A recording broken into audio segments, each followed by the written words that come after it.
Yeah. Good afternoon, everyone. Good morning to those who are in a different time zone. You are welcome to this section of the Leading Edge Insight series, the sixth in the series, following 5 earlier successful edition. Today's section promises to be interesting, educative, and very, very impactful. We will start the framing from Dr. Eric Ogunleye, the Director, African Development Institute, and we then move straight into the learnings from our experts. So the flows from our expert will be, we will first have a first presentation, followed by another joint presentation, and then we move to the Q&A section. And to close the event, we will have another closing remark from Dr. Eric Ogunleye. So without further ado, I would like to now call on Dr. Eric Ogunleye to make his opening remark. Doctor. Yes, good afternoon, Dr. Adeleke, and good afternoon, colleagues, all those who joined us from all parts of the world. Maybe I should also say good morning and good evening, again, depending on where you are. It is indeed my great pleasure, you distinguished colleagues, partners, and friends of the African Development Bank, happy to welcome you to this very important meeting. I'm happy to welcome you, as the moderator said, to the sixth session of our Leading Edge Insight series. And as the name implies, today's meeting promises to be another insightful experience with a focus on a topic that goes to the very heart of governance in the 21st century, and that is digital transformation. And we'll be focusing on why it fails, why it succeeds, and what we need to do to make it successful. Across Africa, governments are modernizing tax systems, they are launching digital identities, they are strengthening registries, and they're rolling out public e-services. But these are not just technical projects. They are transformative reforms that impact directly on trust in government, on transparency, and on inclusive growth. And the evidence is clear. Success depends less on technology, but more on people, on processes, and on governance.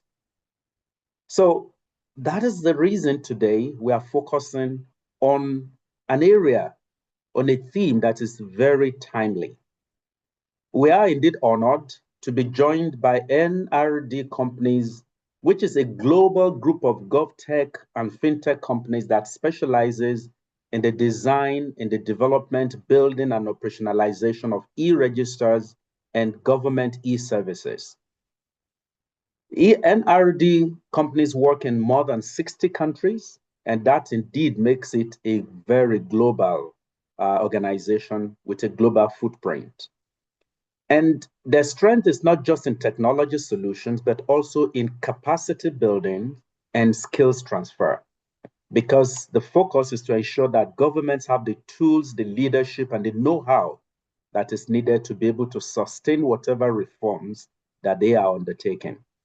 So in the course of today's discussion, we'll have the opportunity to listen to leading experts in NRD companies.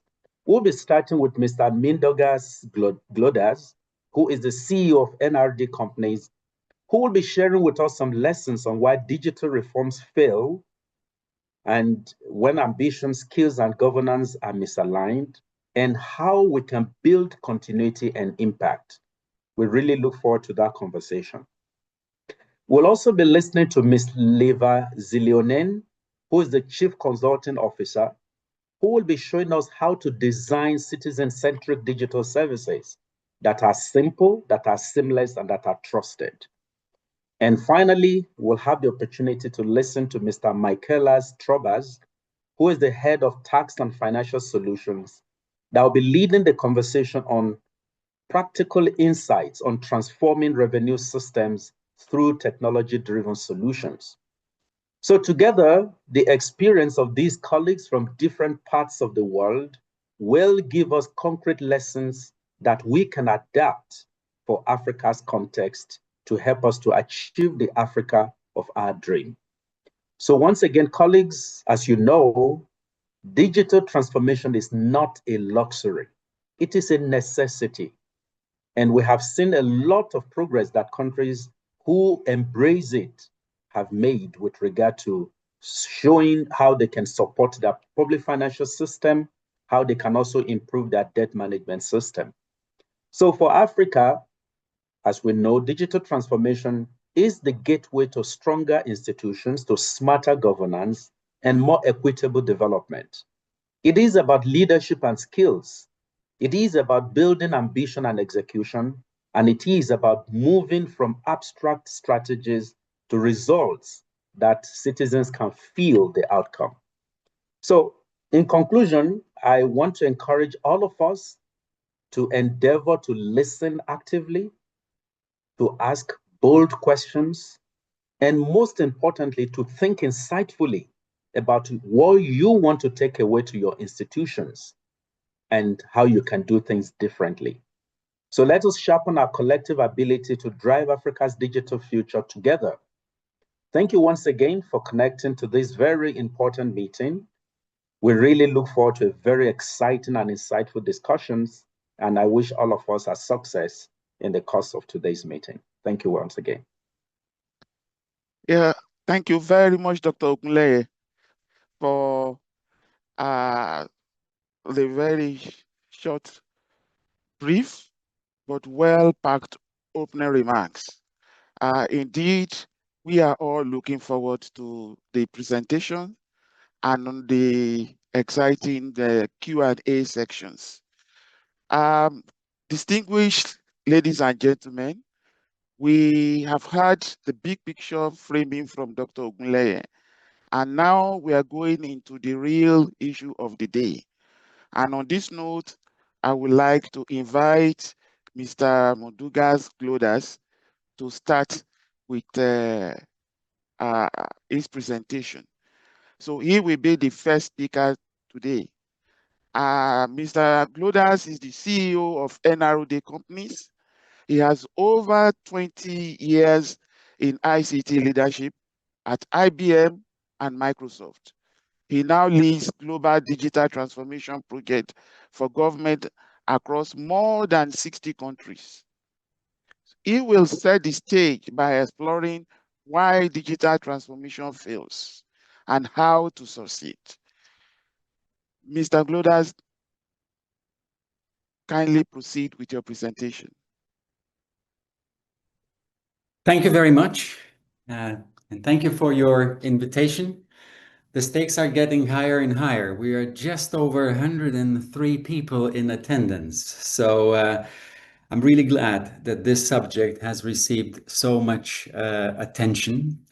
So let me share some ideas on which my colleagues later drill down deeper in, probably helping you to be more efficient in the very important work you do back at home, back in your countries, in assisting governments and different institutions to achieve success with their digital transformation. I have just shared my presentation. I hope you are able to see it. Yes. Perfect. Yeah, not so often I start with a slide that talks about failure. It's much more pleasure to talk about success, but to achieve success, we must fail several times. And then that success is even sweeter and more solid and more sustainable.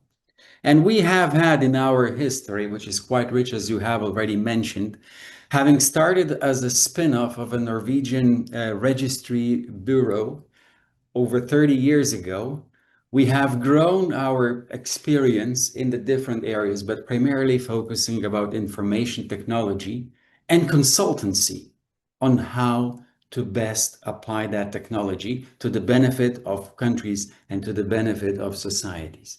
We're working with registries, we're working with tax institutions, we're working with ICT governance commissions and the different institutions that govern this digital transformation. And we also work with private sector, with financial institutions, with retailers, postal offices, and so on. As I said, we have started in Norway, but now we can be found in Lithuania and several other places across the world. But most importantly, we were so blessed by having worked in over 60 countries. And you can see on this map, we've been all over the place. Obviously, at home in Europe, we have done quite a number of projects, but we are so glad that we had the opportunity to work in Africa, in the Caribbean, in Southeast Asia, and other places. And even more importantly, most of these projects have been supported and funded by institutions like African Development Bank, the World Bank, the Inter-Americas Development Bank, UNDP, and others. We're so glad that these development partner institutions see the importance of these projects, which are typically helping the countries to develop infrastructure, digital infrastructure of different countries. In our work, we look at the digital transformation.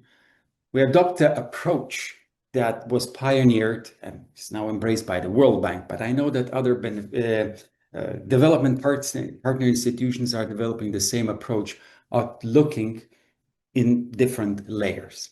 It always starts at the bottom with having the data, having the ability to collect the data, to process that data, to store the historic data. This is in fact where we started with the registries. You go one level up, it's about how you make sure you can use that data. You can provide access to this data to those who need to have access, but you also make sure that the data stays secure and invisible to those who should not see it. This is where the digital ID comes, this is where the data exchange standards comes, and so on and so on. Then it's critically important to have services built on that data and on that digital infrastructure so that they can be delivered to citizens and businesses within one country, but also internationally. And even more so, it's so important that you continue innovating and that you have the support to ensure that innovation within your country.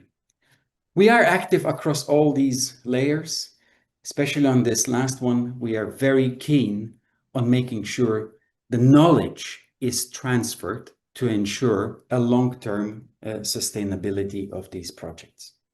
Because we know that it's so important that we keep in mind the rationale. Why do we do digitization? I just want to use a couple of references by, OECD, by research done by Deloitte, European Commission, and so on. Digital transformation is about building trust between citizens and national and local institutions by providing efficient services, by making sure that your citizens and your businesses stay competitive and are able to contribute to the economic development of the country. We're talking about predictive government, especially now in the age of AI. I think this is one of the best applications to enable governments to anticipate citizens' needs and provide them with services and data in advance, or at least immediately. And of course, very importantly, it's also about saving time, but also saving money. This is, you see some numbers which are, unfortunately for the European market, we don't have these numbers for Africa. But both citizens, but more importantly, businesses can save a lot if they have access to digital services, and if those digital services are also compatible one country to another country. And yet, we always start with very high hopes, but as the World Bank research suggests, only 20% of digital transformation projects result in success. This is an amazing figure. When I saw that, I thought this must be a mistake. But then when you think about it, it's probably true if you look in the longer perspective, which projects really have proven successful and which projects were just there, done as a check. So it's very important that you have several things in place in order for projects not to fail. So why they fail? Typically, the project's failure seldom has to do anything with technology. Technology, in fact, is an easy bit, but it's about the gaps in people, processes, and governance. All these pieces must fit together, must work towards the same goal to make the entire project, the entire development successful. Very often, projects lack political support and unified strategy. How many times have you seen in your work one ministry going one way and another ministry going their own way? But at the end of the day, if you put yourself in the citizen's shoes, only the services that are coherent across the entire system are useful and really bring value. Too often, we forget the good stuff that was done in the past and we ignore the legacy IT. We always go after modern things and we're duplicating solutions. Instead, we should be building on top. Instead, we should be moving forward and reusing what already exists. And yet also, when doing a project, it's very important to make sure you complete that project, that specific project successfully. We have seen so many times the shifting of requirements, the evolution of requirements, which are very understandable, but it's very difficult to hit precisely to hit precisely on the moving target. So having the goal and sticking to that goal is extremely important. So when you think about it, it's so much more than technology. You have to make sure that the legal framework is in place to support those digital projects, to enable those digital projects. It's also very important to have organizations in place that are capable, that have the necessary competences to not only do the digital part, but to also make sure the project is integrated into the whole fabric of e-government to become part of the digital transformation. Also, the procedures in organizations must keep pace of change, because digitizing inefficient processes will make them run faster, but this will not be the transformation. So the leaders of the organization must understand and must be capable to change and evolve the procedures, the way the organization functions. And only then, I think, comes the technology. It's also very important how we define success. Is success only meeting the budget and timeline? And I understand from the banker's perspective, sometimes these are very tangible goals. These are the KPIs you have to work towards. But maybe It's about impact that these projects make on the country and society. And it takes time for these impacts to become visible, to yield certain results. And one of the last points I want to make before I hand over to my colleagues to drill into certain detail level is you always have to think about the long impact. To be honest, we have seen too many times projects that have such a great potential for success, but projects that fail just in a few years. Just to give you a parallel, which probably is sort of easier as an illustration, I sometimes joke saying that, the building starts collapsing the moment you finish building it. You have always do maintenance. You have to do proper job, keeping it up so that these decaying parts are always fixed and they're always functional. This is critically important in digital transformation projects, and very often one of the things that are usually overlooked and forgotten because of the nature of projects that are funded by the different institutions. The funding is provided for the project itself, but not for the continuation, not for the maintenance and support, which should always cover not only the technical system upkeep, which is very important because, like I said, it starts falling apart the moment you start using it, and it constantly needs fixing. That's the reality of life. But also make sure that the future improvements and adaptations are also secure, that each individual part of the whole system can move forward together with the rest of the system and not drag it behind.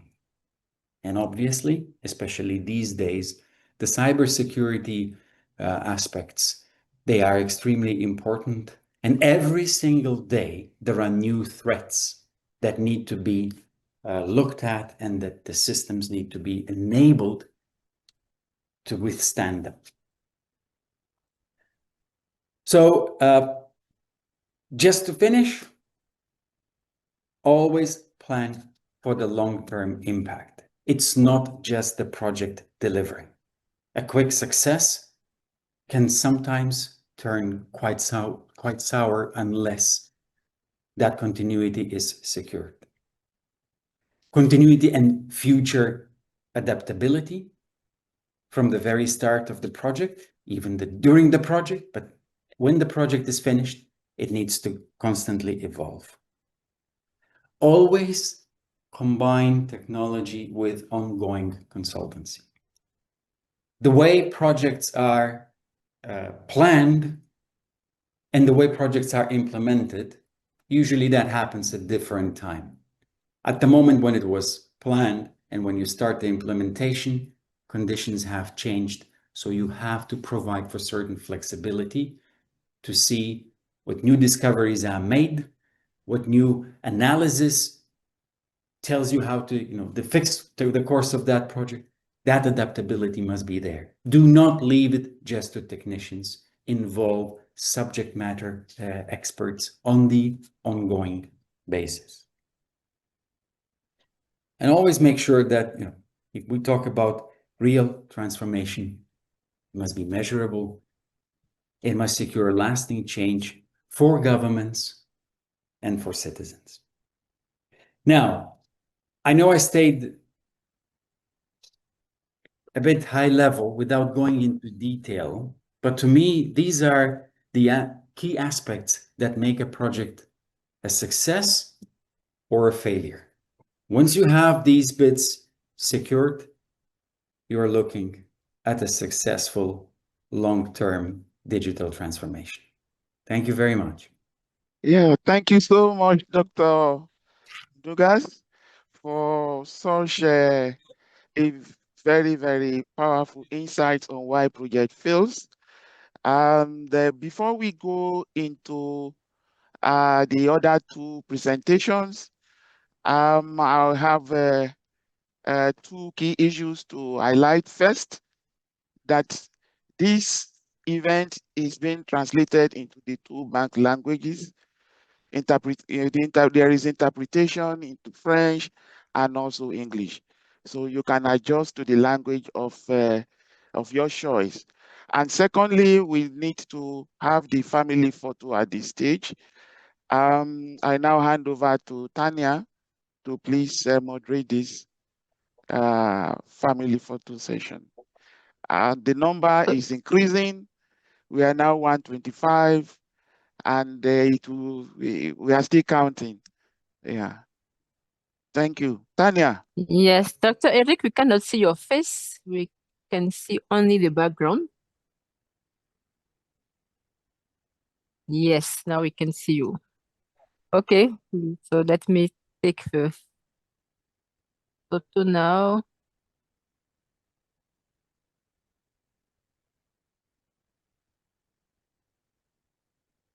One more, please. Okay, it's perfect. Thank you. Thank you very much. Okay. Thank you so much, Tanya. Mr. Madrugas, thank you once again for the powerful insights. You have shown us that the challenges are not technical, but are not technological, but about governance, ambition, and sustainability. So this brings us to our next set of speakers who will focus on governance, on how government can design and deliver citizen-centered services that succeeds. I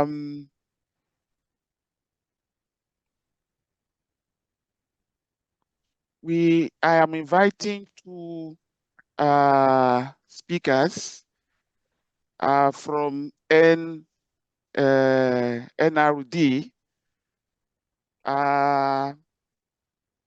The two speakers who will make the next set of presentation are MS Lever and Mr. Michaelas. MS Lever is the Chief Consulting Officer, and she has extensive experience advising government on digital transformation and services delivery worldwide. And Mr.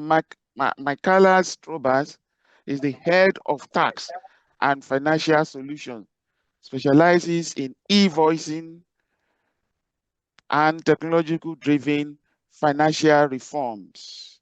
He will share lessons on transforming revenue system and building financial digital infrastructure.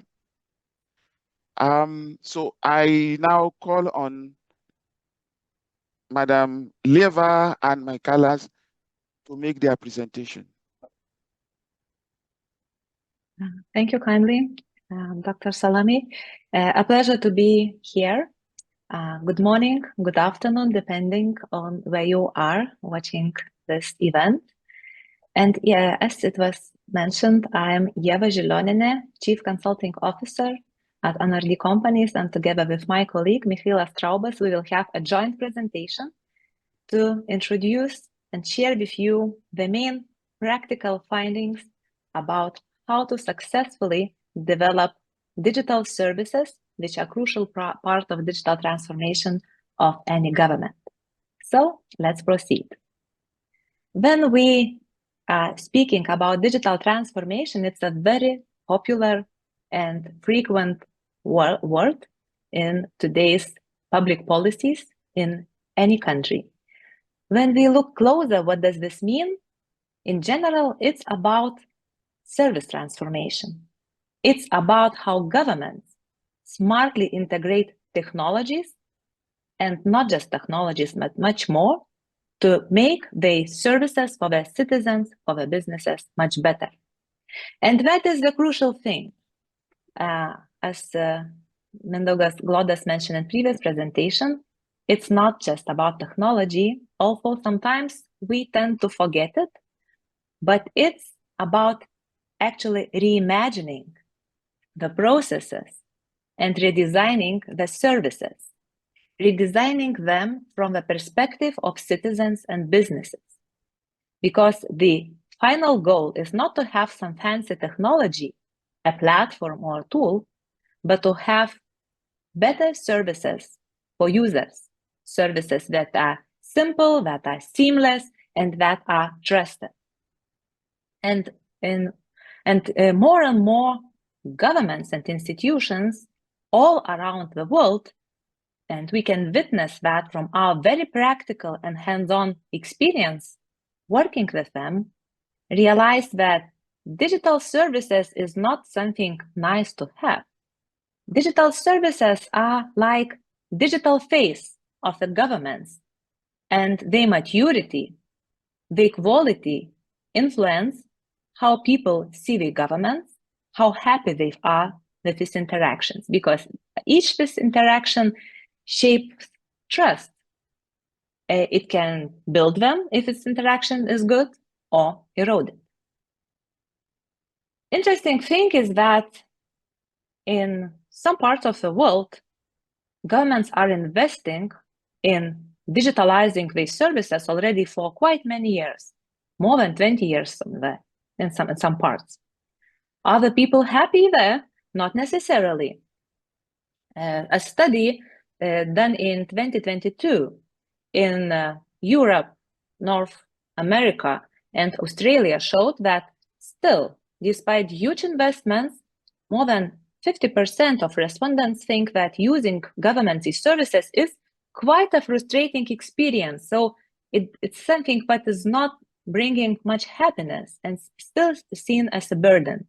And only 1/3 of respondents think that these services, these processes are really intuitive, easy to understand and go through. Another survey shows that citizens' satisfaction with government services is 21 percentage points behind the private sector. And that's understandable because we are quite used today to get very good services from private companies, which even predict what we want, be it a song or a purchase. And I think everyone would be happy to have similar experience when dealing with our public institutions. The issue, what we witness from our work is that people in general, they are not interested in the process. They don't want the process when we are thinking about something that we need from the government. They are not interested in if a process is like on paper or if it is like electronic form. They want a service which feels like a result. So it is simple, transparent, and fast.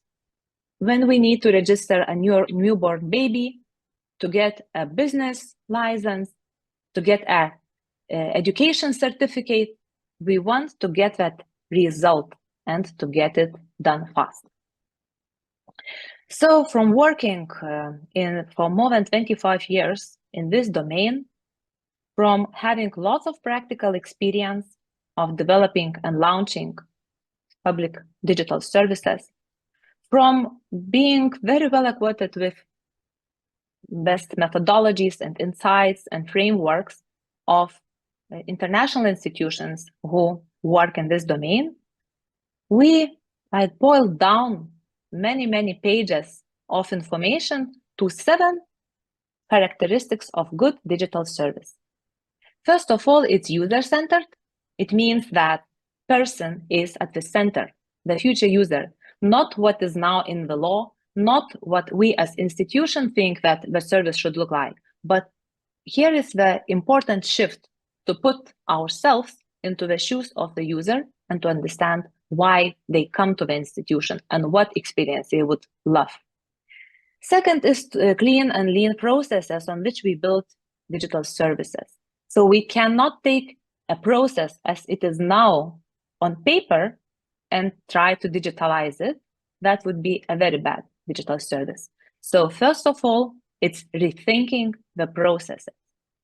Then getting data which is already in the state, which is in different institutions automatically, and not asking for the person who comes to get a service to bring that document or data again. Fourth, this service should be open to innovation, open to further improvements. It's not that we build a digital service and then can forget it for a year or 5 years or 10 years. It should be improved as technology moves further, as users express the further needs. And that's why choosing technology and vendor here is very important. Then the fifth is about digital public infrastructure. If you follow the discussions and the frameworks inside digital government domain, you of course have heard about that. These like general building blocks, which are built once in a country, such as digital ID, digital payments gateway, or interoperability platform. And then these digital public infrastructures are being used by different institutions to build their own digital public services without reinvesting and reinventing what is already developed. Organized around live events, that also becomes more and more important when we think about digital services and their attractiveness to users. Let's imagine young parents have a newborn baby. They have so much things to care about. So of course, they can be forced to go through different institutions to register a baby, to register place of residence, to register for a doctor, to get some social benefits. But more and more countries are rethinking the process, meaning that by one click, you can get all these services as one package, and you don't care then what institution is delivering which part of the service. It's like instant getting all the package. And of course, accessible across all the channels and devices, because in different countries, people have different habits, how they access digital government services. In some countries, it's more desktop users, in some countries, kiosks, in some countries, mobile devices. So thinking about that also, how our services will be accessed is very important. And how easy it is to build such a service? Not very easy, that's true. And as it was discussed a bit in Mindaugas Glauda's presentation, the risk here is not the technology, usually, but then there is a misalignment between ambition and vision and governance. So what we always advise the government before starting the reform is to understand clearly the scope of change, but it is not something the IT department should do, but it is not something that is just buying a fancy technological solution. It is about change of institution, of the processes, of the skills that we have.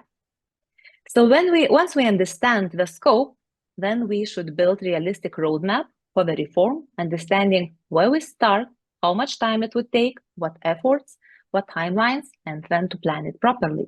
And of course, willingness and readiness to deliver, because it is a journey and it should be planned and implemented, seeing the end result and trying really hard to get it. So motivation is crucial here.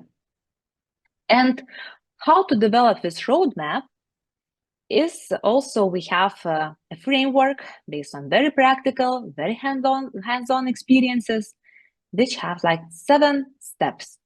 And now we will quickly go through each of these steps, illustrating them with practical examples from the projects in which we are working now or have been working in the past, or the examples which we know pretty well. So first, some countries want to go big scale and to digitalize as many services as possible. But our advice always is start from assessing the actual demand for that service and actual digital maturity, which the service has now. So where to start? We should start digitalizing there we will have the biggest impact. And that impact we can assess from two angles. The end user's angle. So what do people need most from this institution? What is the number of annual users of that service, of transactions, of needed interactions? So that helps us to identify the most crucial services and also to look at them from institutions' perspective.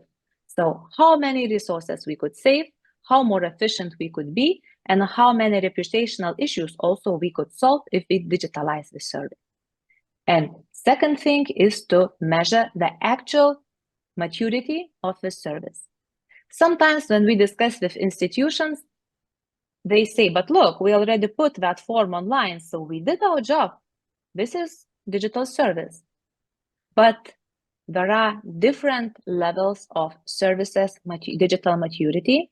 And by this QR code, you could scan it and open like a questionnaire, which is a very easy methodological tool developed by our team to assess the actual digital maturity of the service and also to see how to do that much better.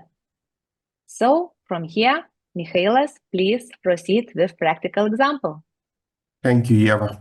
So let's have a look at the digital government transformation project in St. Martin, where we are managing the whole complex program. And one of the tasks of the project is to establish the digital service delivery roadmap. So to do that, there have been a couple of things done. First, it was full inventory of services and processes existing in the government, irrespective whether they are digital or non-digitalized yet. And the second important area was to create the prioritization scheme that will allow to identify and to agree upon what service should go first and what can wait a bit.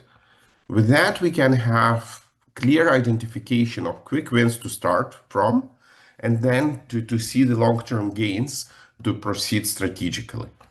So how that prioritization framework was established, if we could move on. So we had the assessment of user demand and impact of the services, meaning what is the actual demand for that service, how frequently it's used, how essential it is, and what is the digital inclusion the service will deliver, or what is the overall inclusion. Because some very important services might target just 10% or 5% of population. The second perspective is institutional or organizational, and we are looking into potential cost savings, trust, and strategic alignment of the service towards the organizational goals. If we have all of that, then we do the feasibility and readiness assessment of those services. Yeah, just click once more, please. Because even if the service is very important, the question is, do we have data required to build the service? Is the technology ready to support the service? And how conducive the legal environment is? How users are ready to do that? Based on those three factors, we can have the right priority in the roadmap for the services to be delivered. Next step, after we already identified where we must start to have the most impact, is re-engineer the processes. So as I briefly mentioned before, very bad practice is to take the process as it is now, even if it's now embedded in legislation and regulations, and to try to digitalize it as it is. That would be a bad example of the project. The starting point when we think about re-engineering is the user centricity. We must think, so how to make this process as lean and as easy for a user as possible. And that means quite a lot of work for the institution or institutions, because it's really easier to take process as it is and try to somehow adjust it to technology than to rethink from scratch. But that really pays off, because that is one of the most important preconditions for a good digital service. So what are these things? Just very shortly, because of course, under all these things, we have different methodologies and approaches and frameworks, how to do that. But to put it very simply, it means eliminate all unnecessary procedures, phase out paper documents, minimize citizen-institution interactions, apply the only principle, meaning that if this information in digital format is already somewhere in some institution of the country, we should use that information already, use that data, and not ask the same data from people who need the service again. Reduce manual internal processes through automation, and of course, artificial intelligence here opens lots and lots of possibilities. Ensure transparency. Where is my request now? Which is quite a usual question to people who are waiting for the results of the requested services. Deliver services proactively. If you have data, you know that at specific points of life, the person already is entitled to some service, to some benefit, needs some support. So in these cases, services can be given proactively without even asking. And again, it is not about technology.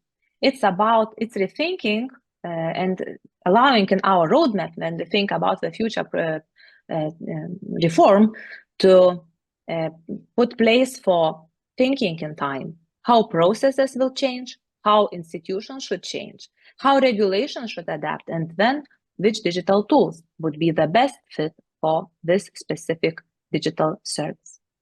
Mikhailas? Yeah. So just to illustrate how business process engineering can influence the digital service, we looked at how the personal income tax declaration has changed in Lithuania over past 20 years. When it started back in 2004, the e-filing was introduced and it was built to support digitized forms. Generally, the processes have been engineered to process paper form submissions, and in the same manner, electronic forms were submitted and processed in the same way. Still, the solution has taken care of some important elements Eva has mentioned, like phasing out paper documents, minimizing citizen-institution interactions, because that was online already. But as the time went by, also the technologies changed, the possibilities changed, and only in 5 years, in 2009, State Tax Inspectorate already introduced significant changes in the business processes based on the technologies.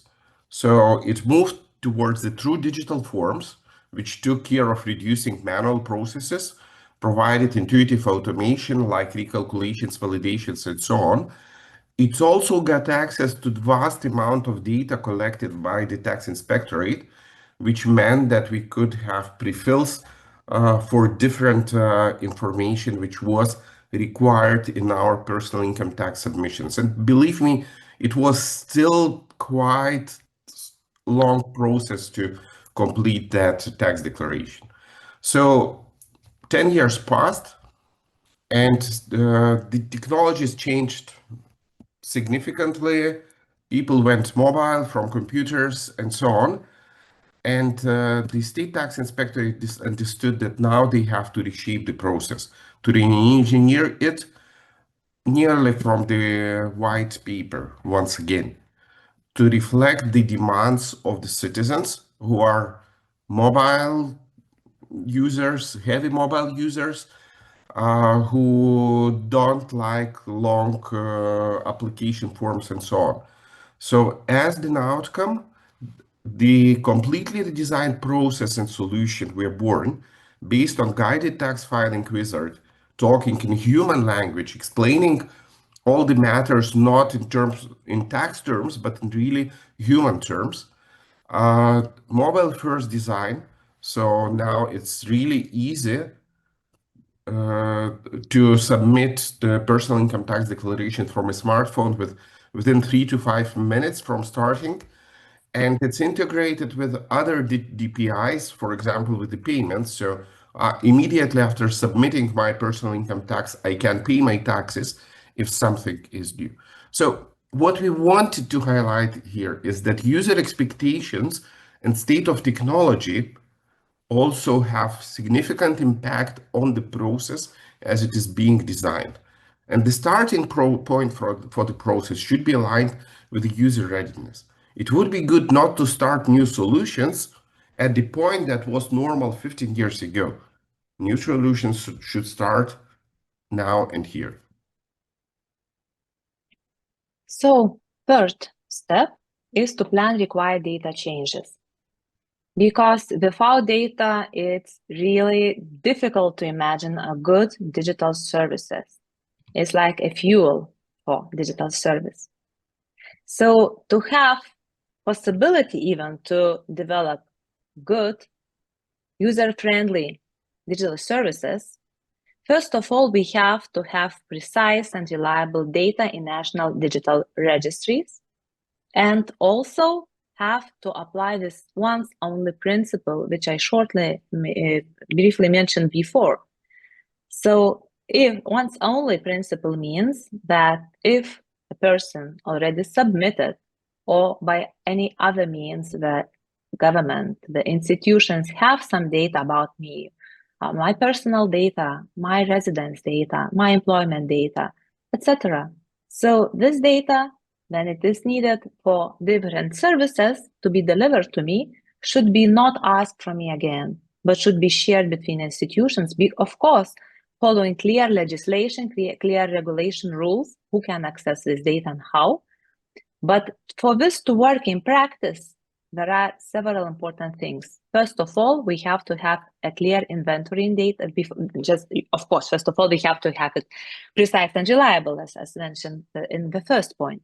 But then, next thing is to know what data is stored where, in which institutions, which registers or information systems, and to have interoperability platforms or other solutions which enable the exchange of data between institutions. Mikhailas? Yeah. So just to illustrate how that data can help the governments to build better services, we have chosen implementation of online business register in Belize. Before that, Belize had 2 business registers, one for domestic companies, another one for international, which was immediately a challenge for anyone willing to get data because you don't know where to find that data. So the idea was to consolidate that information into a single register and from there to provide online access for the businesses to the registration flow. So the users can access the critical services whenever needed. And this also helped to have a digital system, modern system, which provides digital processes, fully replacing manual paper-based processes. So less paper and so on. What is the outcome?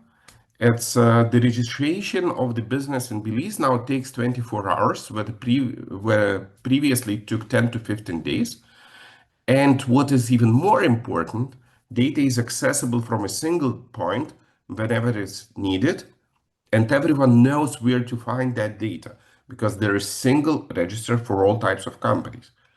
So at the end of the day, now online business register in Belize is a digital public infrastructure building block, which is very important for the government to build new services in the future. So only at the fourth step, we come to the technology in general.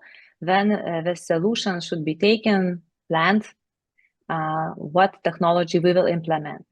So when we think about this step of the roadmap, essential to keep in mind several things. When we will be planning the technology, we should not forget use of mentioned before digital public infrastructure. So for digital identification, more and more countries already have developed or are developing the digital ID, e-authentication tools. They have digital payments gateways. They have solutions for data exchange, for interoperability and delivery. So these should be used, and similar solutions which deliver the same functionality should not be developed by each institutions who are developing digital services. Next thing is to choose tools which are designed to meet specific user needs and specific service needs. We should not build a plane when we need a car. We should not put into our requests and TORs fancy buzzwords just because they are now trendy, but we don't know very well what business process it will improve, what problem it will solve. So understanding that we should select tools which solve our practical needs. Then next is to select solutions that are flexible, user-friendly, and won't get us into vendor lock-in. Because once we build the digital service, hopefully quite quickly, users will start using it, and they will start to provide good feedback, valuable feedback, because they will, even if you test it very well and co-designed with the users, still the actual use will show room what could be further improved. And also technologies change, new possibilities come. You have to sometimes to connect your services to other processes, etc., etc. And that means that the solution which you choose should be flexible and allow you to improve without having to go again for a big public procurement and spend a lot of money. And also to ensure that these services are easy to access and locate. So no scattered services through many different institutions' websites. One-stop shop like government portals are a good solution here. And of course, bundling these services into live events, be it a baby is born, I want to establish a business, I want to travel for long-term abroad. There are different kinds of live events about which these different services can be combined to further increase user experience and satisfaction. Mikhailas? Yeah, just to illustrate those technology decision points, we have chosen two key stories here. The first one is from Lithuania. We have an organization called National Land Service, which is responsible for managing the processes of land ownership supervision. When their task got to digitalize the processes, they turned to GXP, a services delivery platform by NRD, to build those services and to establish new capabilities. So what happened? GXP, first of all, builds on digital public infrastructure building blocks, because all public services related to land ownership require a lot of identification information, digital signatures, payments for the service delivery, managing different documents, and certain registers, starting from population register, moving to business register, to land register, and so forth. Another important moment is that those services are easily accessible via National e-Services portal.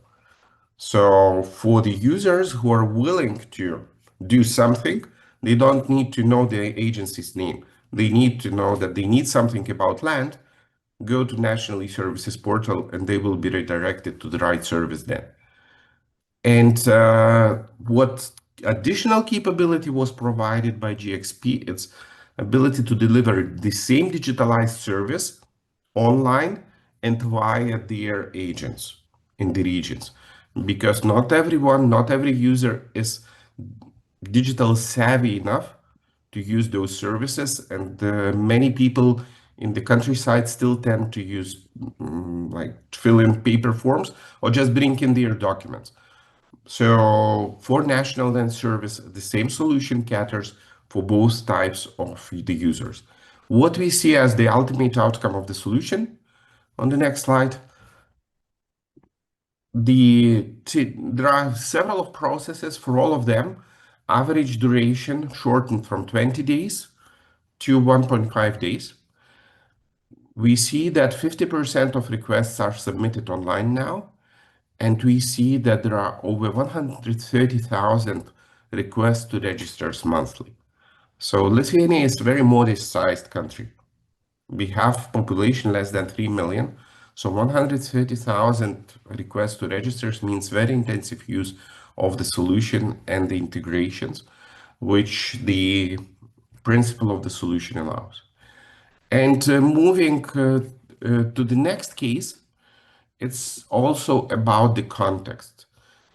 As Yeva mentioned to me, well, you don't digitalize in isolation. So meeting specific user and service needs, it's very important. If you just could click next a few times. Yeah. So when we started e-invoicing project in Zimbabwe, it was not about just deploying the solution. It was really about adopting the solution for the local context first. To do that, it was deploying a product to launch quickly in 9 months. This was something which the customer said is ultimately extremely important. And then during that and after that, we also looked into product flexibility to meet legislative constraints, to address internet connectivity challenges, because not everyone is online in the country, and online does not mean stable online. So there are different sorts of challenges there. To minimize taxpayer impact, meaning cost of compliance, which is frequently a heavy burden when the countries are introducing key invoicing type of solutions. And to manage that, what we've had is the co-creation process through joint development roadmap aligned by Zimbabwe Revenue Authority and energy companies to see how to fit the best into that local context. So we have planned already the technology, and also next step in our roadmap is not to forget to plan steps how we will ensure reliability and security. We've seen some projects which were launched before being sure that the system is stable, that the system is resilient, that the system is capable of maintaining a huge number of requests. And that is one of very important steps. So when we are planning our roadmap, we have to plan resources and time for these things, how we will test properly the system, the solution, before making it available to all the future users. Yeah, just to illustrate both importance of the testing and how it can be handled in the projects. First, we chose one example, which, like available from the public sources. Kenya launched eTIM system for e-invoicing, I believe January 1st, 2024. And lack of performance testing meant huge challenges.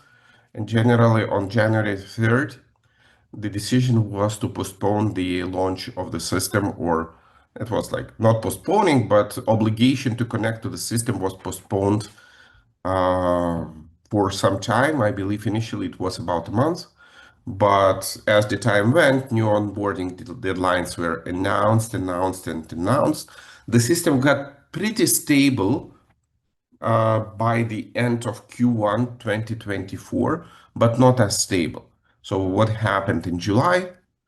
Actually, the National Treasury told that they have surveyed all the MDAs in the country, and MDAs were not using the system because of their perceived lack of system performance and stability and unwillingness to connect to the system, which might impact their performance. So there was even lack of trust internally inside the government's agencies in the system delivered by another agency.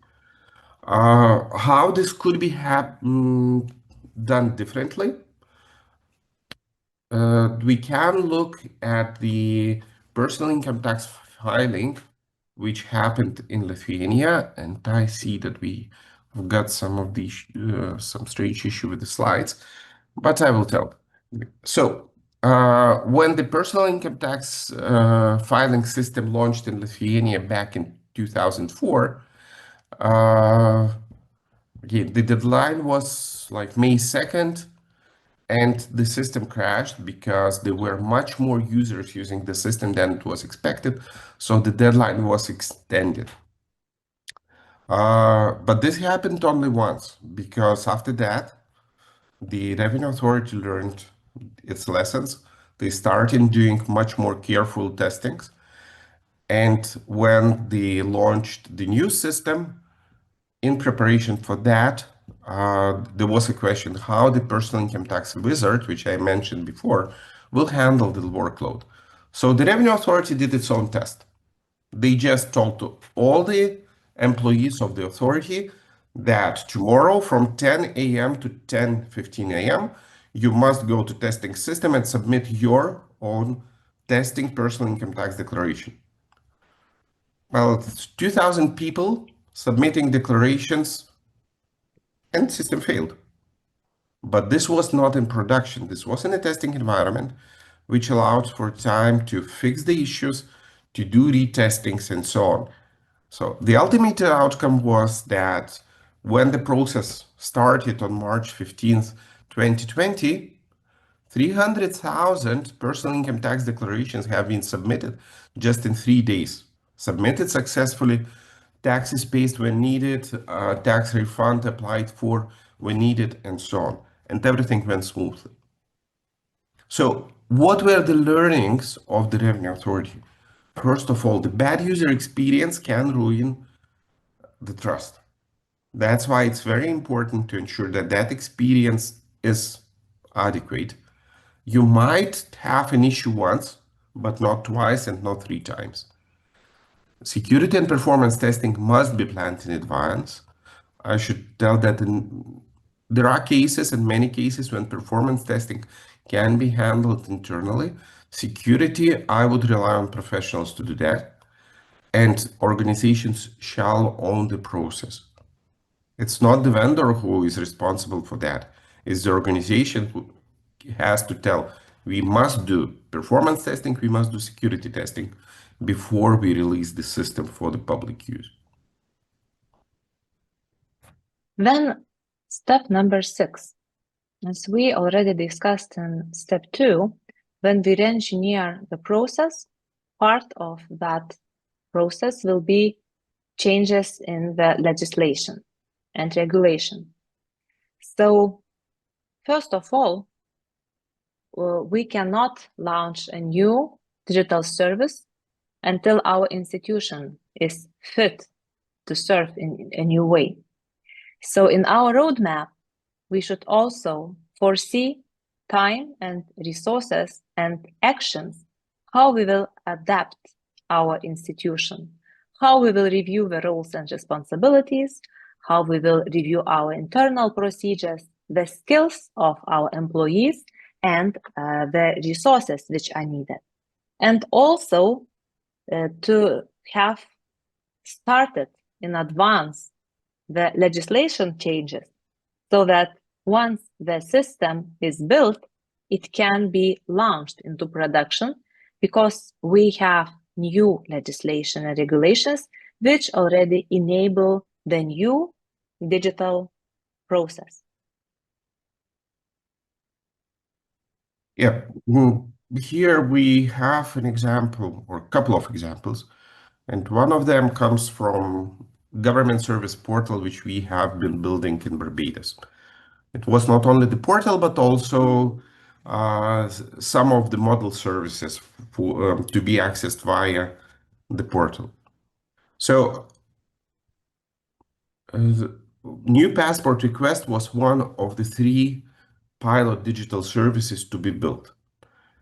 And initially, it was planned that it will be delivered in 1 month, maybe 1.5 months time.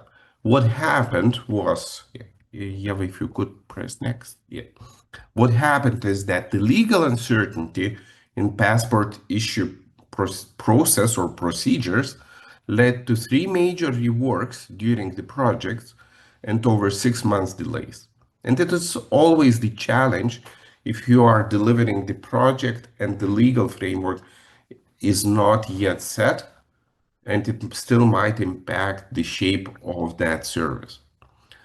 And another example is the project implementation of e-invoicing in Lesotho, the project, by the way, financed by AfDB. So Revenue Service Lesotho, in their implementation, took a very measured and systematic approach towards the regulatory and institutional changes. Since this country did not have sufficient experience in the domain of e-invoicing, they relied on our team to support their effort. So we were able to support them in establishing the legal framework, the regulations, and so on, which are required for the system to be enabled. Another area was internal change management, like defining roles and responsibilities, new internal business processes, and so forth. External change management, stakeholder engagement, planning, public awareness raising, planning, and so on. And I find it very important, a framework of key performance indicators, how the organization will measure the impact of the solution after the solution starts working, how to understand whether the solution performs as it should, and where are the bottlenecks which we need to resolve to be successful.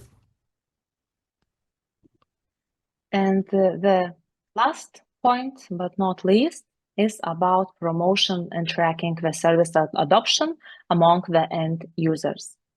Because it's not enough to launch even the best digital service if the users, population or businesses for whom the service is built don't know about that, well, it's like not existing.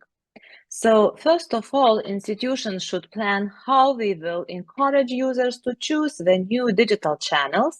And it's not so obvious that even a good service will be taken up quickly, because people sometimes are a bit cautious about the change. And from our practical work, helping institutions to prepare for that change, from different interviews and focus group with users in different parts of the world, there are some things which we identify as problematic.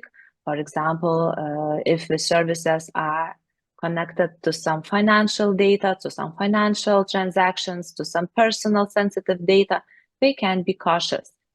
So explaining to them how these services are not only convenient, but also secure and can be trusted.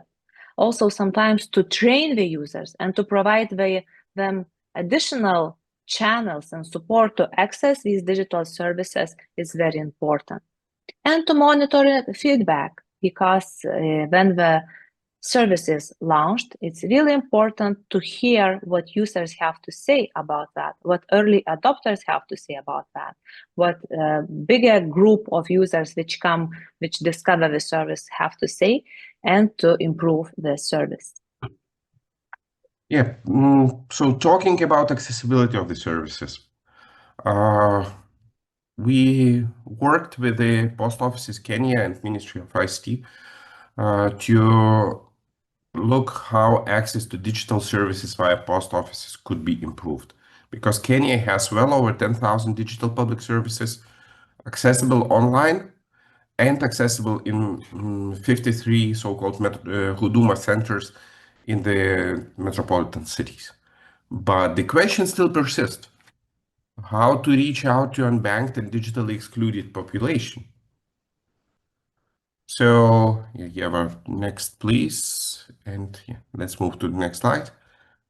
So generally what we looked into is the service delivery platform is there provided by the Ministry of ICT Agency, which operates digital public infrastructure, unified service portal, and so on. There is a post office, which has presence, trust, digital infrastructure, skills, and so on. If you combine both of those, you can create also a new channel, next please, for digital service delivery in non-metropolitan, in rural areas where the post office is present, but no other public agency is present. So this is one of the ways how you can reach out to the public and how to ensure that the service which has been built for the people can be used by the people. So I think this concludes our journey, how to plan a good digital transformation roadmap, how not to forget crucial steps. And this was a very short overview with practical examples. Of course, we know many more, but we hope that these insights were interesting and will be useful for you. Thank you for your attention on this particular topic. Yeah, thank you so much. Can we please give a virtual clap to the three presenters, Mr. Maidugas, Leva, and Michaelas? Well done. Well done. Thank you so very much for the presentations. And before I open it up, I would engage the three of you in a short round of questions. So when I pose the question, any of you can respond.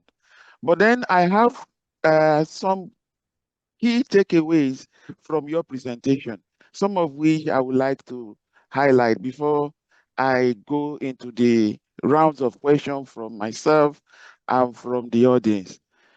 The first one is that skill matter more than tools. So you have really justified that without skills, right skills, technology alone cannot bring real change.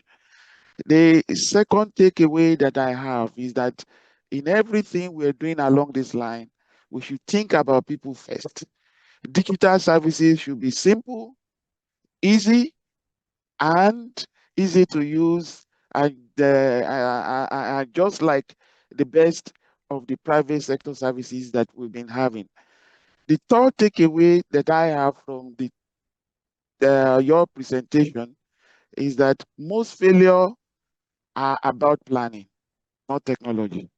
So projects stumble due to misaligned ambition with governance or lack of skills rather than shortcomings. There are many more, but I just want to put these three up there as we proceed.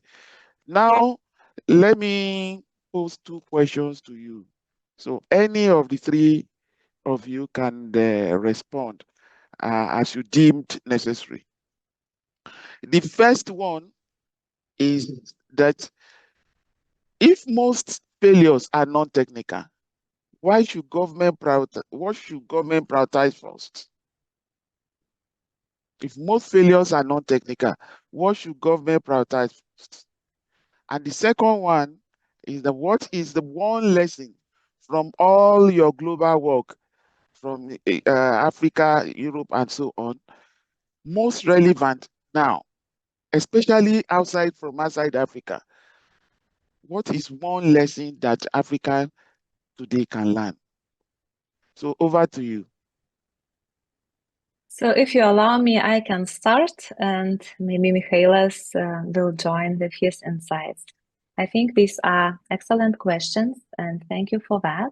So starting from the first point, which really reflects very well what we wanted to share today, that although when we see how donors and countries plan digital transformation, the biggest attention is usually to technology.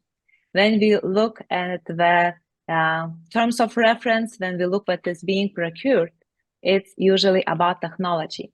But these soft components are so important and they cannot be missed if we want to have a good project. We are really happy when we see these projects, technology, let's say, implementation projects, which has a consultancy component inside, like the example which was shared by Mikhailas from Lesotho. Lekuka project has, of course, the majority of projects is about establishing new technological solutions, but also this consultancy, which goes through all the project, enables to develop the technology which is ready to be deployed in the institution, and it impacts institution a lot. But thinking where to start, I think digital skills is one of the biggest challenges that majority of countries face. So these digital skills are usually the most important and the most overlooked component.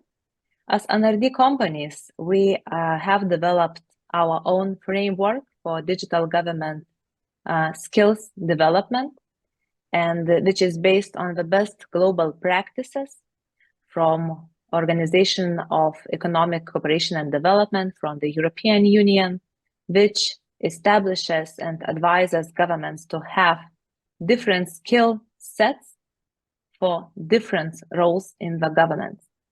And what is very important here is that digital skills is not something that you can just have one round of trainings and expect people to have. It's a long and quite complex work. First of all, is understanding where the government stands with the digital skills inside and how to develop them properly. So that is one part on which we, of course, could elaborate much more. If we still have time, we would be very happy to share more about this framework. And besides that, also to have a proper planning.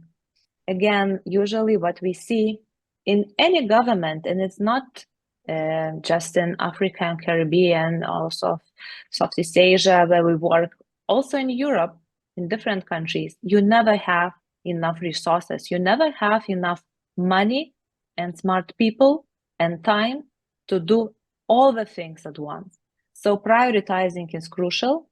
That's why having a good plan at government level, where we will start, what kind of solutions we will develop, because we have to balance this, for example, digital public infrastructure building blocks to have good EAD, to have data exchange platform, to have good registers. That's crucial. But also having quick wins to demonstrate to institutions, to demonstrate to the people the benefits of digitalization is also important. That's skills and smart strategy, smart planning is very important besides technology. Yeah, anything to add from the others? I may add maybe, and that's based on practical experience, not necessarily with the governments, but one of the things which doesn't help projects to succeed is lack of project management culture. Because the bigger the change that you want to achieve, the bigger the impact for the organization will be. And if there is no proper project management structure in place, which is operational, which is organization knows who is responsible for what and how the decisions are made. So if there is lack of such, then it might cause huge delays in the project, huge uncertainties and so on. So it really, my recommendation before onboarding those huge digital transformation programs, to have people who will be able to run those programs. Okay. Okay. Thank you so much. Thank you very, very much. So we now open it up for questions. I have seen some questions online. If you have any question, raise up your hand and we will recognize you accordingly. There is a question from Mr. or two questions rather. I will take one first from Mr. Omar regarding the second steps, re-engineering the process. I wonder how does that affect the work of national statistical officers. Does that mean the NSOs will be required to use the already available data that is in the system, which could reduce significantly response burden? That's a very good question. Thank you for that. So I would like to differentiate here a bit between the data which is for statistics, which is usually the case of national statistics offices, which usually is aggregated data, and the data which is used for delivery of digital services, because that is a very specific personal or business data about that specific person, that specific business. So that's the differentiation between that.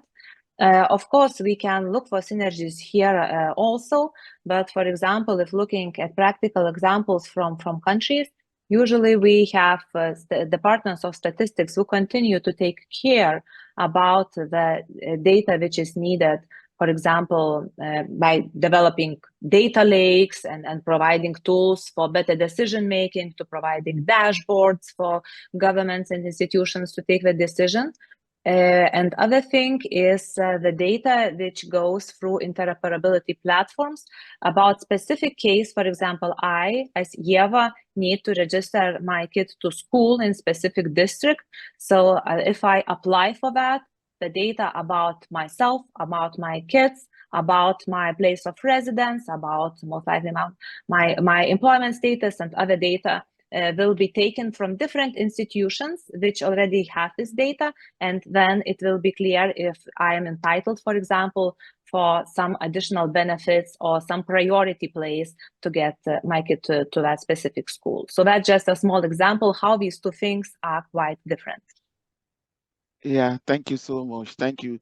Colleagues, this is Q&A time. So far, I have not seen any hands up. So I will go back to Umar questions. And there is another question just from Rodney.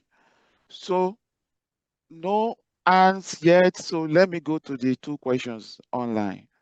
On that specific point regarding the needs for an updated regulatory framework, are there any tools to conduct an assessment of regulatory environment, like the digital maturity? Secondly, second question from Rodney. What do you do when persons within the public service are not ready to operate digitally? That is digital maturity. Okay, thank you. So again, I think I will start because it seems more in my domain as consultancy, business line domain. So first of all, about updating regulatory frameworks. Very good question, and I think that would be an excellent idea. So maybe in age of AI, we will get some of such tools, but not yet, not what I would be aware of, and that is for very simple reason. Because in the countries, even working in the same region in different countries, we would find different regulatory frameworks.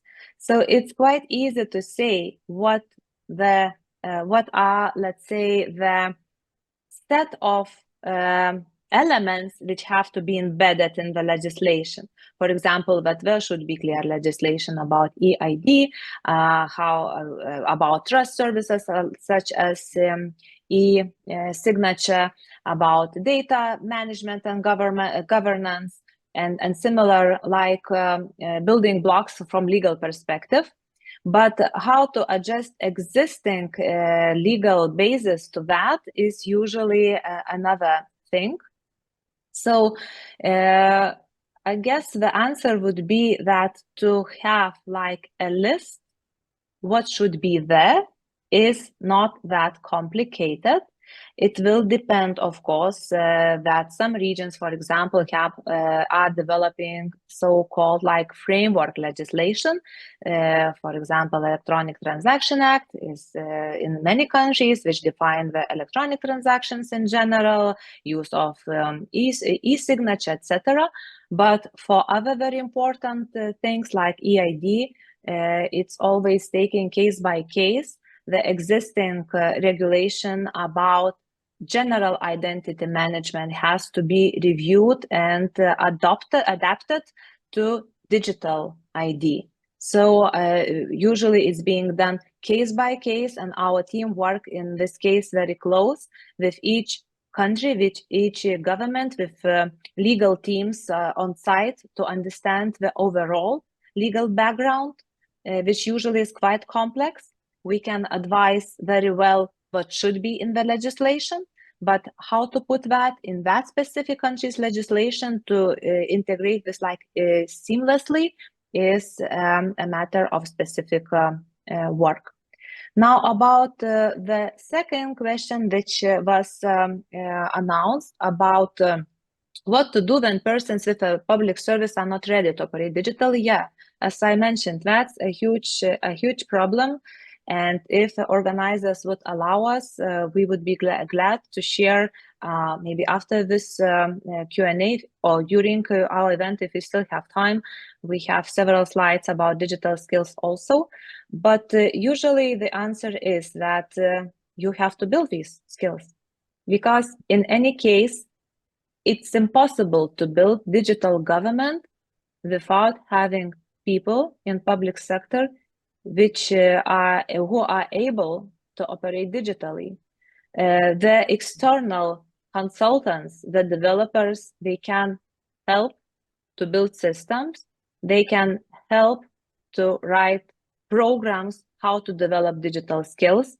They can help to implement these trainings, but at the end, the consultants will leave and the system will have to be used by the people in the country, in the institution. So talking like more generally, countries who are serious about digital transformation, they have a digital skills in public sector development strategies. They have projects for that. During specific projects, when our teams develop specific digital solutions, also trainings are being implemented as part of the service so that these new tools are clearly introduced to the people who will be using them. But this is part of the whole digital transformation and should never be forgotten. Yeah, thank you so much for those swift response and straight to the point. It's becoming more interesting now. So as we have written questions, then we are seeing 2 hands up. So I haven't read out some of the questions. Now let's go to those hands. First, I will call Dr. Namau Alulu, and followed by Ahmed. So Dr. Namau. Okay, thank you. Thank you very much for your insightful presentations. Just a quick question. From your experiences, have you engaged with an African country with this that has resulted in a very good success story that you can share with us? And what were the factors, fundamental factors for success? Thank you. Okay, thank you, Dr. Namau, Division Manager, ECAD 3, African Development Institute, African Development Bank. Thanks for that question. Now I go to Ahmed.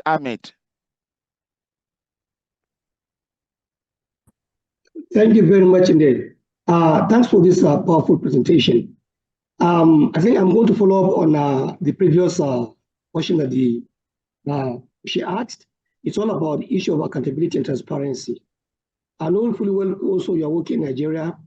I was looking at this program, this social protection policy of the federal government of Nigeria that always engages children in school through the feeding, and then also providing some support to vulnerable people in Nigeria. Usually, this program has a lot of issues of accountability. And people have raised a lot of questions to that, those kind of programs, because people don't even know the number of people who are enrolled, when they exit from that enrollment. Do you get the point? And then the resources that's being invested.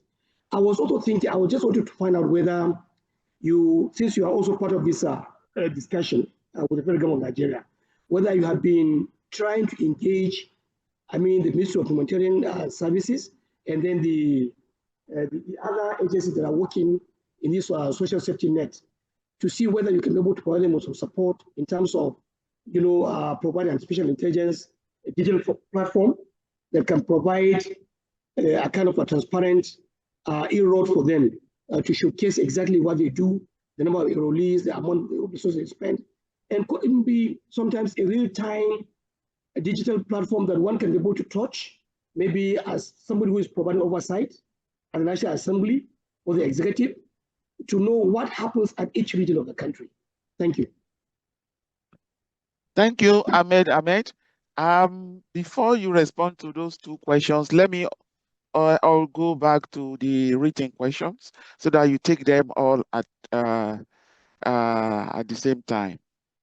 From Nando, how can we upgrade the level of digitalization transformation to fight against corruption in most of country? The other question is, we are back to Rodney, saying trust seems to be an emerging topic in the public space, since persons think that the governments are being watchdogs and having so much data on person. What do you say to this in not trusting the government? So you have 4 questions to dissect.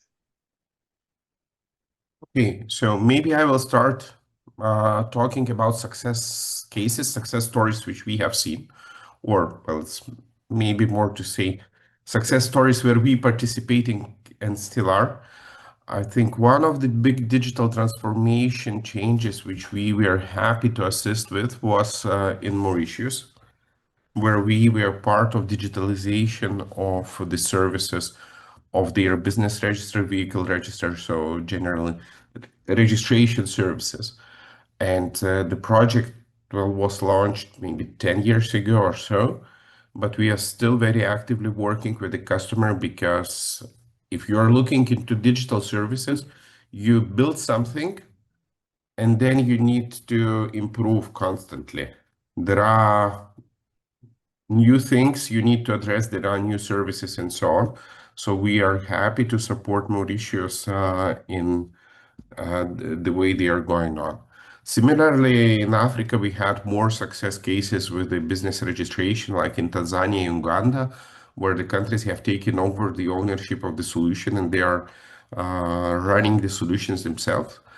In our project in Zimbabwe, we see, again, it's about taxation.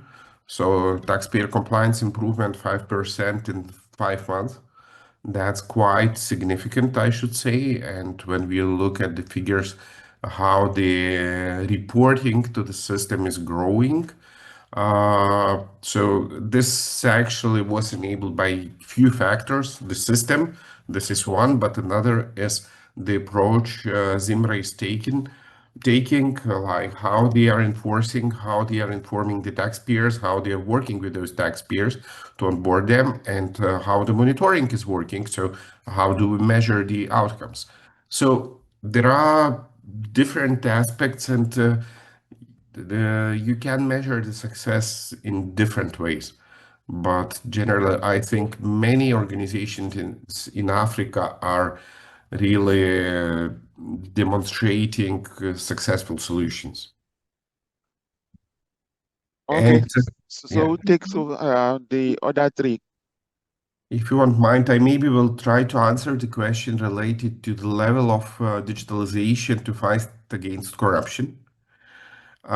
In my opinion, digitalization is the first step in fighting against corruption, because if the system is designed properly, system ensures traceability and auditability of all the actions, meaning it's much more difficult to hide anything behind the system if there is a generic approval that all the transactions must be in the system, otherwise they are not valid.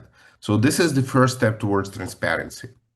Then if you are looking further into the how digital transformation can support, it can be about open data. Again, access to the information, to the open data helps to fight corruption. And the third thing, it's access to the information based on legal grounds. So if we take as an example the business registration in many countries, public agencies can access the records free of charge, and then businesses can access some of that information, usually in a paid way. But the good practice is, for example, to provide free of charge access to all the business registration records to the journalists, so that the journalists can dig and can check the beneficial ownership, can check the ownership clauses, and can look who is doing what. So generally, digitalization, it helps define per definition. Yeah. And if I could follow on that, just the answer would be technology is a very powerful and very good tool, as Mikhailas already elaborated, to fight against corruption, to increase trust. But of course, it's just a tool. If there is no will to solve problems such as corruption in government and society, then the technology won't come at all. But if there is a will to improve processes, to bring transparency, to bring trust, technology is precisely digitalizing of processes, digitalizing of services is precisely the way, as already explained by Mikhailas, to solve these issues. I would also like to jump a bit back to the success stories section. I also would love to take this opportunity to highlight another example. And it is related to the topic without which I could hardly imagine any discussion on technology, which is artificial intelligence. I presume that majority of you saw the recently published report of Organization of Economic Cooperation and Development about the use of AI in public sector, which analyzes more than 200 cases from like 40 different countries about the actual applications of AI already. And it has very interesting insight that still the most important thing here is to set up suitable governance framework. Because without that, these AI applications are just nice toys, but they are not transparent, or not accountable, not sustainable. So just in February of this year, we finalized cooperation with the government of Kingdom of Lesotho, supporting them in the development of artificial intelligence policy, which is precisely about the governance. So country wants to start the actual efforts to introduce artificial intelligence in public sector by having a very clear model how to do that. And that the policy which we co-developed with local stakeholders, first of all, with the ministry and other institutions, is about how to rethink the legislation, how to rethink the institutional setup, how to rethink the skill set, how to rethink the instruments such as sandboxes. So to have like a clear set of measures, how to move with introduction of artificial intelligence. And we are very happy to know that as of the moment, the government is finalizing discussions on this new policy and planning to already adopted that. And also that the ministry wants to continue our cooperation in further developing, already putting these things, which are now in policy level, into practice by making a good assessment of the actual maturity or a so-called AI readiness inside institutions in Lesotho, and identifying the most prospective use cases, because again, we have specific frameworks how to identify in public sector where to start, how to select these use cases, which could be like impactful and also feasible for the application of artificial intelligence. Thank you. Yeah, so thank you so very much. There are questions. Okay, there are some written questions coming in, and I am seeing some hands up also. It's becoming more interesting.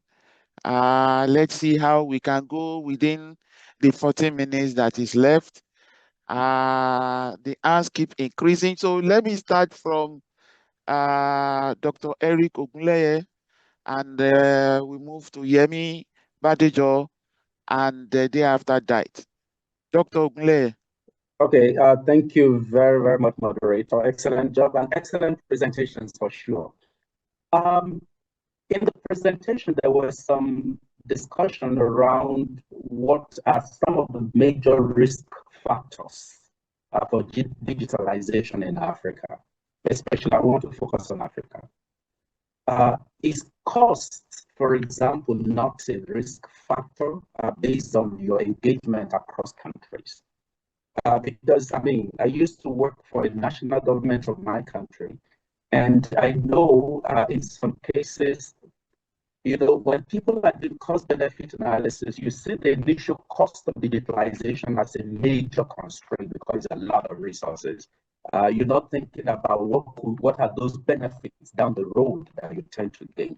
So generally, isn't this a risk factor? And if it is a risk factor, how do we convince governments, for example, to think about not looking at the initial initial costs, but think about the benefits down the road? So that's just my thoughts on this, and I'll be very happy to hear your feedback. Thank you. Thank you, Dr. Ogunleye. Yemi, the floor is yours.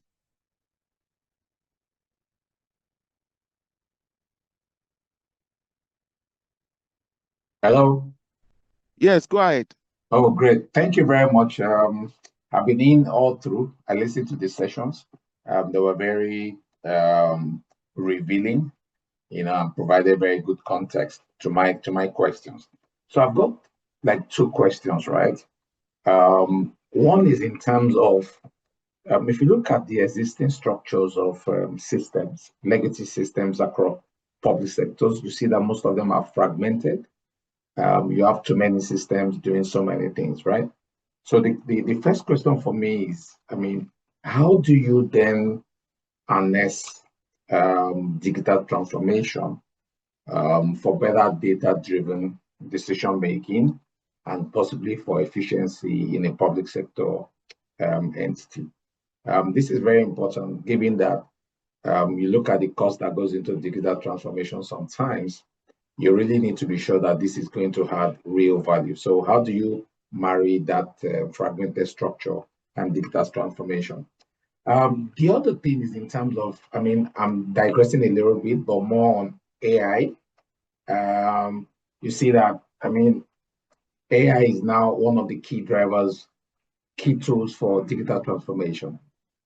But I mean, sitting up, I mean, in digital transformation is issue around data security and privacy.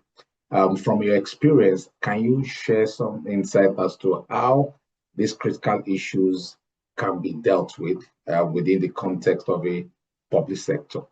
Because you know that you have huge data points, private data, and a whole lot of stuff that are within that context. So how do you deal with that? The other thing that I just want to also say within AI is, you know that there's a lot of bias.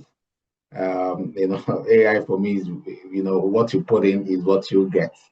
As part of digital transformation also, how do you deal with the biases that comes from the system, from AI? Because it is what you put in the data. Even sometimes the final information may be wrong, right? But you know, I mean, you need to be able to come up with strategies for dealing with the issues around AI. Thank you very much. I don't know if that helps. Yeah, thank you so much, Yemi. The presenters will do justice to your question. Debt hand is down.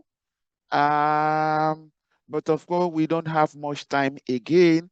We have just 10 minutes left, and let me just give 5 minutes of window to more questions and answers. One last written question that we have is, how can public sector agency build a digital skilled workforce? So, Mr. Madulas and your team, you have 4 minutes to respond to all these questions so that we give opportunity for Dr. Blair to come back and give us some closing remarks. Thank you so much. This will be very short answers to very broad questions then.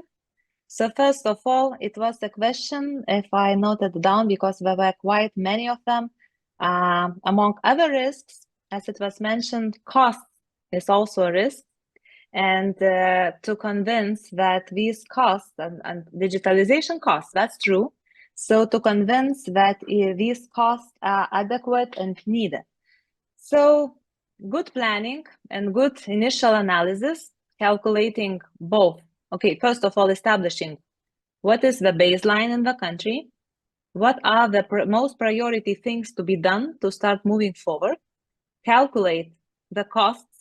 This is important, and not just the cost of establishing system, but also the OPEX, how much cost it will cost to sustain these systems and skills and institutions, also has to be taken into account, but also to do this cost and benefit analysis, to calculate the benefits, the savings, the direct and indirect benefits this digitalization will bring.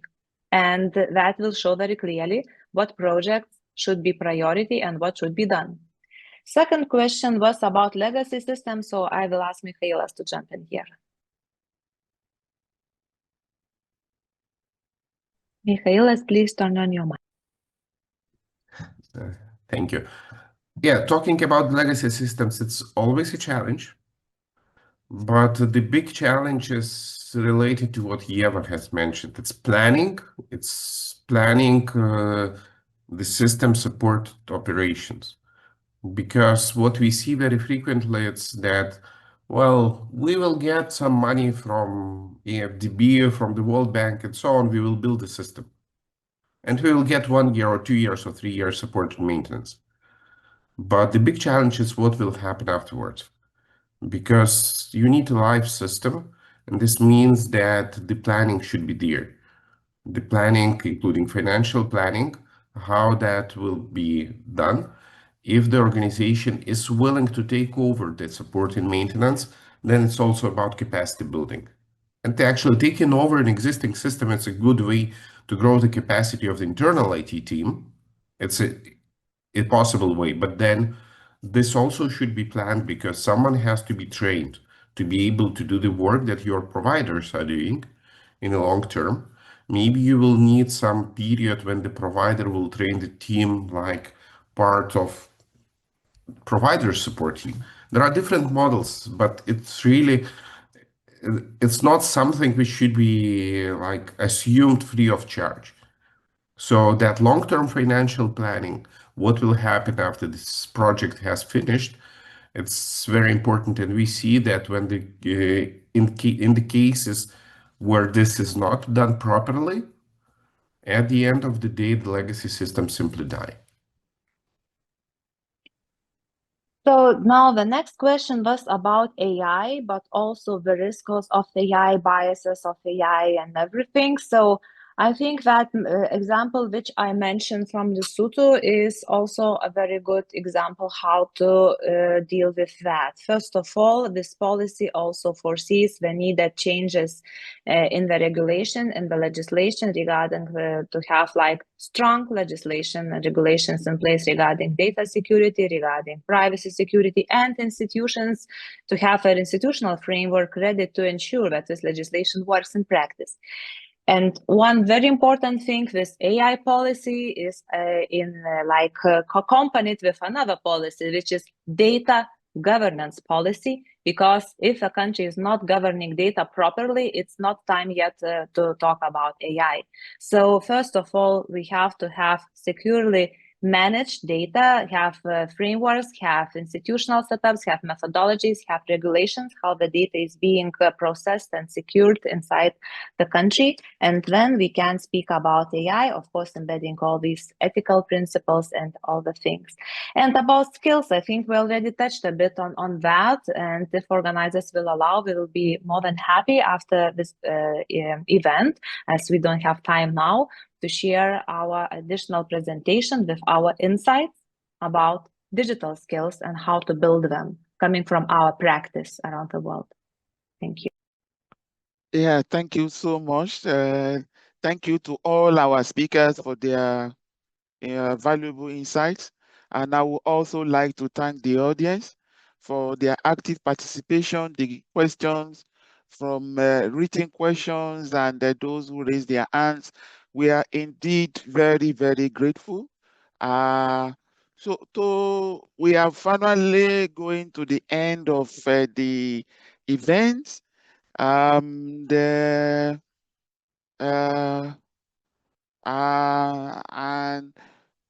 to officially close this important session, I will now invite Dr. Eric Ogunleye, the Director, African Development Institute at the African Development Bank.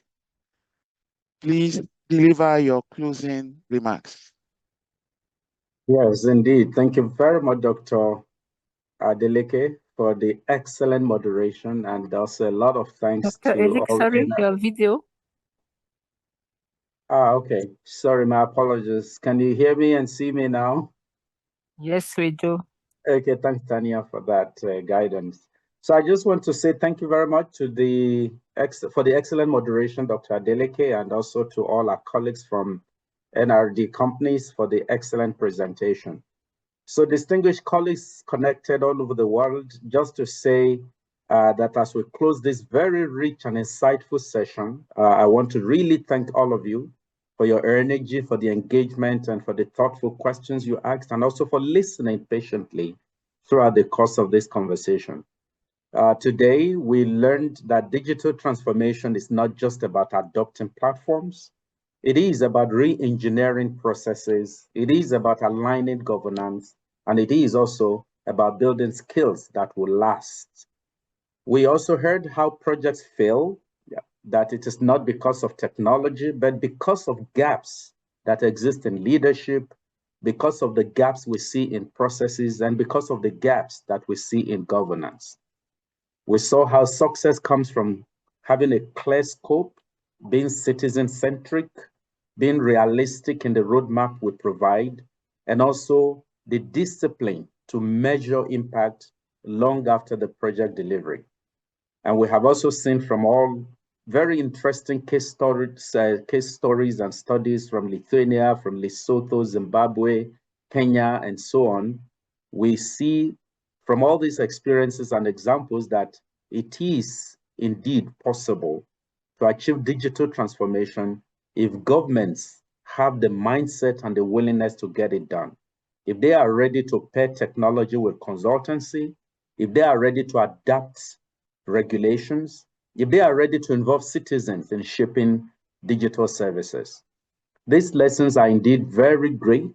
They are direct, they are relevant, and I urge all African countries and their representatives who are listening about how we can adapt these very success stories to our particular situations, to our context, to achieve success. So what strikes me also in this conversation we have is the fact that digital skills is just a mere option, but it is a core part of governance. It is a core skill and a core infrastructure that is required for countries to be able to deliver on their mandates to the citizens. Whether we're managing tax systems, whether we want to ensure data security, or want to deliver digital services proactively, we need to ensure that to be successful, we must rely on our people having the skills and the mindsets that are required. They must also be willing to lead and to adapt. So these are things we really need to bear in mind as we leave this conversation today. So I want to leave all of us with a project. I want to task all of us to undertake a project. And the project will be to take at least one concrete insight or two that you have learned from today's discussion. It could be about sustainability planning. It could be about citizen engagement. It could also be about process reengineering. Think about one project along this line and devise a means, a process to apply it in what you do in your country. And hopefully when we come for the next conversation, you'll be able to tell us how successful you have been in applying the lessons you have learned from today's discussion. I also urge all of us to remember that transformation happens one project at a time, one reform at a time, one skill at a time. So that is why it is important, therefore, that we consider one skill, one reform, one project that we can take on based on what we are learning or what we have learned from the conversation we have today. So once again, on behalf of the African Development Institute and the African Development Bank Group, I want to thank all of us, especially as speakers from NRD companies. We really appreciate your insight. We thank you also for your time. And to our moderator, Dr. Adeleke Salami, thank you very much for the excellent job you did. And to all my colleagues at the African Development Institute, thank you so much, especially to Dr. Sheila Jagannathan. Thank you very much for your support. And also to the manager of the Knowledge Management and Information Services Unit, our division, Dr. Namawu Alolo. I thank all of you and your team for the excellent work you have done to make this session another very huge one. So let us continue, colleagues, to build Africa's capacity for digital leadership and transformation. It is possible, we can do it. We just need to keep our mind to it. We want to keep learning, we want to keep innovating. We also want to keep driving Africa's digital future. We want to look forward, we want to see, we want to prepare ourselves and get ready for what the next Leading Edge series webinar series will be. I know you are ready, so please let's look forward to it. We look forward to seeing all of us in the next session. So once again, merci beaucoup. Thank you very much. You know, well done. Shukran, obrigado. Thank you until we see you in the next session. Have a good afternoon, have a good evening, depending on where you are. Thank you. Thank you so much, Dr. Ogunleye. So we now come to the end of the very, very interesting, very, very impactful section, educative. What more can I say? For me, I am going with these keywords: strengthening skills, rethinking the process, and reimagining services for our citizens. This is what I'm taking out from here, and this is what I would believe some of us will act on, in addition to what Dr. Eric Ogunleye has highlighted. Until we meet again for early Series 7, I say good morning, good afternoon, and good evening, depending on where you are connecting from. Bye-bye.